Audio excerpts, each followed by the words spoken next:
isolating for 5 days after testing positive for COVID-19. Now a thing of the past. All right, Fox 5's Richard Giacobas breaks down the new guidance from the CDC. It was 4 years ago this month when the COVID-19 pandemic shut down the world for what seemed like forever. But here we are in 2024. It's just a upscale flu. The CDC appears to feel the same way. New guidance out today lifts the 5-day quarantine, which required COVID-positive patients to isolate regardless of how sick they actually felt.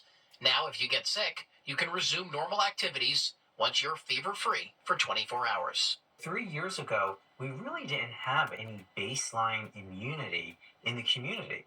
So people were at very serious risk of getting infected, and many people died. Doctors say with low COVID case counts and hospitalizations down, along with an ever-evolving virus and new treatments, it makes sense to look at COVID like we do with the flu or RSV.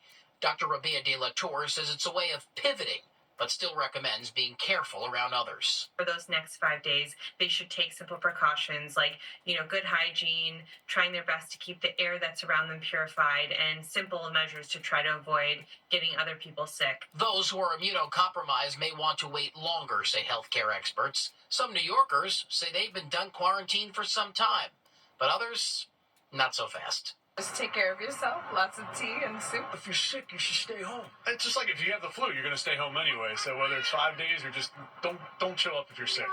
And doctors share that same advice. In the end, these are just guidelines from the CDC, not rules. Those will be made by an individual's employer or your child's school based on state health guidelines. Some states have already relaxed their COVID rules prior to the CDC update.